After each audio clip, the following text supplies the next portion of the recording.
Kanalıma hoş geldiniz. Bugün sizlerle pastacı kreması yapacağız. Krema malzemelerimizi hazırladık. Tezgahımızın üstüne, tenceremizin içine alıp güzelce karıştıracağız. Krem şanti hariç bütün malzemeleri karıştırıp ocağımızın üzerine alacağız. Şimdi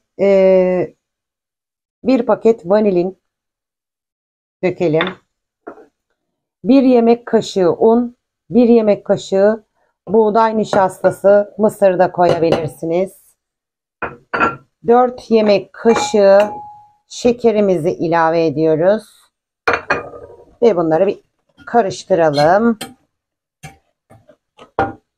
Tozlarımızı karıştırdık. 2,5 su bardağı sütümüzü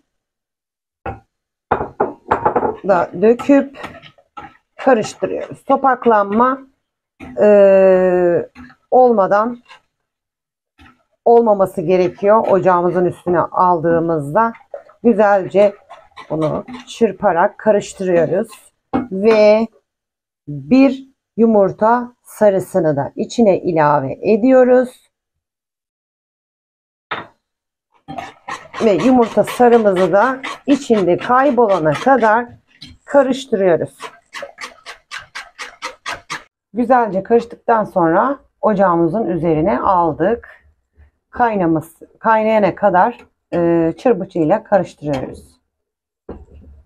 Pastacı kremamız oldu. Şimdi ocaktan alıyoruz.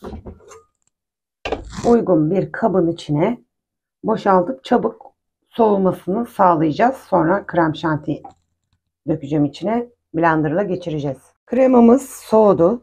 Ve bir paket krem şantimizi içine döküyoruz. El çırpıcısı ile biraz çırpıyoruz. Ve sonra normal çırpıcıya geçelim. Bunda biraz iki tarafa sıçramaması için elimle çırpacağım. Blenderla da çırptım. Ve pastacı kremamız hazır. Deneyecek olanlara afiyet olsun.